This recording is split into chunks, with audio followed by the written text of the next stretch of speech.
ಜೈ ಶ್ರೀಕೃಷ್ಣ. ಸಮಗ್ರ ಭಾಗವತ ರಸಪ್ರಶ್ನೆ ರಥೋತ್ಸವ ಕಾರ್ಯಕ್ರಮಕ್ಕೆ ತಮಗೆ ಸ್ವಾಗತ. ತಮ್ಮ ಹೆಸರನ್ನು ಜೋರಾಗಿ ಹೇಳಿ. ಮಂಗಳ ರಾಮನ್. ಮಂಗಳ ರಾಮನ್. ರಾಮನ್. ತಮಗೆ ನಾನು ಭಾಗವತದಲ್ಲಿ ಪ್ರಶ್ನೆಗಳನ್ನು ಕೇಳ್ತೇನೆ. ಸ್ವಯಂಭೂ ಮನುವಿನ 5 ಮಕ್ಕಳಲ್ಲಿ ಹಿರಿಯರು ಯಾರು? ಸ್ವಯಂಭೂ ಮನುವಿನ 5 ಮಕ್ಕಳಲ್ಲಿ ಹಿರಿಯರು ಯಾರು? ಸ್ವಯಂಭೂ ಮನುವಿನ 5 ಮಕ್ಕಳಲ್ಲಿ ಹಿರಿಯರು ಪ್ರಿಯವ್ರತರು. ಪ್ರಿಯವ್ರತ ಮಹಾರಾಜರು. ಸರಿಯಾದ ಉತ್ತರ. ಎರಡನೇ ಪ್ರಶ್ನೆ ತಮಗೆ. ಶ್ರೀಕೃಷ್ಣನು ಬೆಳೆಯುತ್ತ ನಂದ ಯಶೋದೆಯರಿಗೆ ಬಾಲಲೀಲೆಯನ್ನು ತೋರುತ್ತಾ ಅವರನ್ನು ಯಾವ ರೀತಿಯಲ್ಲಿ ಅನುಗ್ರಹಿಸಿದನು? ಶ್ರೀಕೃಷ್ಣನು ಬೆಳೆಯುತ್ತ ನಂದ ಯಶೋದೆಯರಿಗೆ ಬಾಲಲೀಲೆಯನ್ನು ತೋರುತ್ತಾ ಅವರನ್ನು ಯಾವ ರೀತಿಯಲ್ಲಿ ಅನುಗ್ರಹಿಸಿದನು?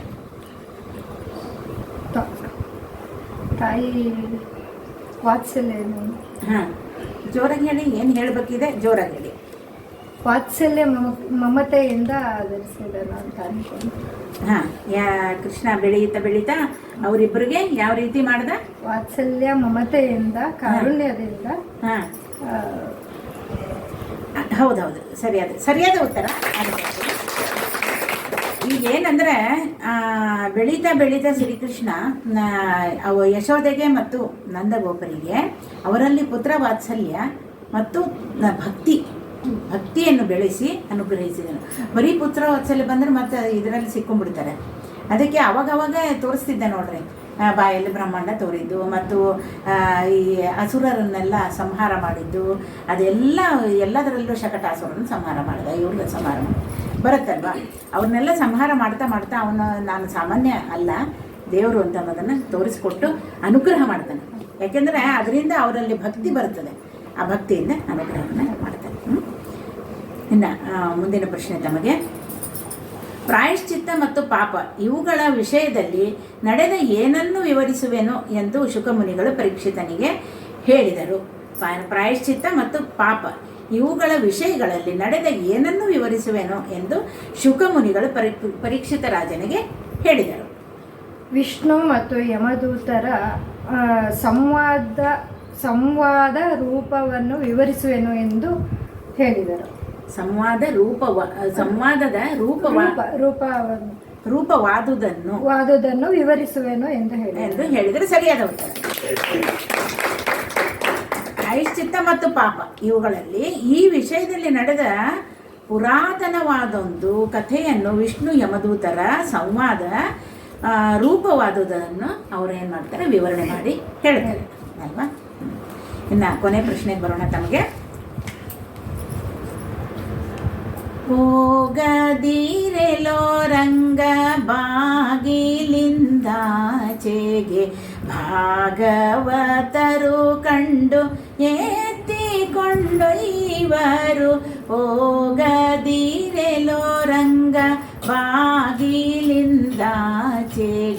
ಸುರಮುನಿಗಳು ತಮ್ಮ ಹೃದಯ ಕಮಲದಲ್ಲಿ, ಸುರಮುನಿಗಳು ತಮ್ಮ ಹೃದಯ ಕಮಲದಲ್ಲಿ ಪರಮಾತ್ಮನ ಕಾಣದೆ ಅರಸುವರೋ.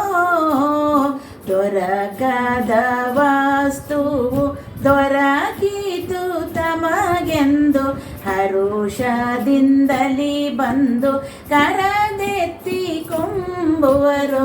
ಹೋಗದಿರೆಲೋ ರಂಗ ಬಾಗಿಲಿಂದಾಚೆಗೆ ಭಾಗವತರು ಕಂಡು ಎತ್ತಿಕೊಂಡೊಯ್ವರು. ಹೋಗದಿರೆಲೋ ರಂಗ. ಪರಮಾತ್ಮನ ಮನೆಯಿಂದ ಹೊರಗಡೆ ಹೋಗ್ಬೇಡಲ್ಲ, ನಮ್ಮ ಹೃದಯದಿಂದಲೇ ಹೊರಗಡೆ ಹೋಗ್ಬೇಡ ಅಂತ ಕೇಳ್ಕೊತಾರೆ.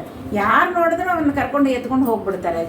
ಇವರೆಲ್ಲ ಏನೋ ಸುರಮುನಿಗಳು ಇವರು ಮತ್ತು ಸ್ತ್ರೀಯರು ಏನಂದ್ರೆ ದಿಟ್ಟ ನಾರಿಯರು ತಮ್ಮಿಷ್ಟವ ಸಲಿಸೆಂದು ಅಟ್ಟಿ ಬೆನ್ನಟ್ಟಿ ತಿರುಗುವರೋ. ಅದಕ್ಕೆ ಹೋಗ್ಬೇಡಪ್ಪ ಇರು, ಯಾಕೆಂದ್ರೆ ಹೋದೆ ಅಂದ್ರೆ ಯಾರ್ಯಾರೋ ಬಂದು ನೀನು ಎತ್ಕೊಂಡು ಹೋಗ್ಬಿಡ್ತಾರೆ. ಅದರಿಂದ ನೀನು ಆಮೇಲೆ ಅಸುರರು ಅವನ್ನ ಸಂಹಾರ ಮಾಡಬೇಕು, ಗೊತ್ತಿರಲ್ಲ ಎಂಥವನು ಅಂತ ಅವನು ಸಂಹಾರ ಮಾಡಬೇಕು ಅಂತ ಅವ್ರು ಕರ್ಕೊಂಡು ಹೋಗ್ತಾರೆ. ಇವರೆಲ್ಲ ಭಕ್ತಿಗೋಸ್ಕರ ಕರ್ಕೊಂಡು ಹೋಗ್ತಾರೆ, ಭಕ್ತಿ ಜ್ಞಾನ ಅದನ್ನು ಬೇಕು ಅಂತ ಅವ್ರು ಕರ್ಕೊಂಡು ಹೋಗ್ತಾರೆ.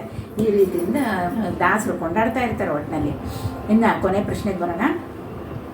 ಶ್ರೀಹರಿಯು ತ್ರಿಗುಣಾತೀತನಾದರೂ ಕೂಡ ಯಾರಲ್ಲಿ ಕಾಲಕಾಲಕ್ಕೆ ಪ್ರವೇಶಿಸಿ ಅವರು ಪರಸ್ಪರ ಬಾಧಿಸುವಂತೆ ಮಾಡುತ್ತಾನೆ. ಶ್ರೀಹರಿಯು ತ್ರಿಗುಣಾತೀತ, ಯಾವ ಒಂದು ಗುಣದಲ್ಲಿಯೂ ಅವನಿಗೆ ಇದಿಲ್ಲ, ಬದ್ಧತೆ ಇರಬೇಕು ಅಂತಿಲ್ಲ, ತ್ರಿಗುಣಾತೀತನಾಗಿದ್ದಾನೆ ಕೂಡ.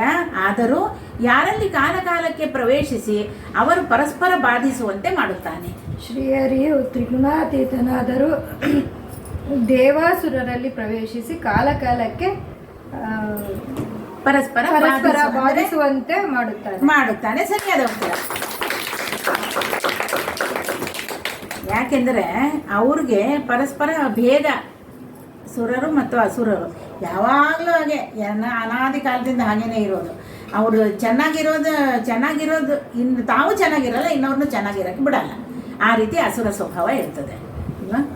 ತಾವು ಈ ಒಂದು ಕಾರ್ಯಕ್ರಮಕ್ಕೆ ಬಂದು ಎಲ್ಲ ಪ್ರಶ್ನೆಗಳಿಗೂ ಉತ್ತರವನ್ನು ಹೇಳಿದ್ದು ಮತ್ತು ನಗನಗುತ್ತಾ ಭಾಗವಹಿಸಿದ್ರಿ. ತಮಗೆ ಒಂದು ವಿದ್ಯಾಲಯ ಪರವಾಗಿ ಧನ್ಯವಾದ.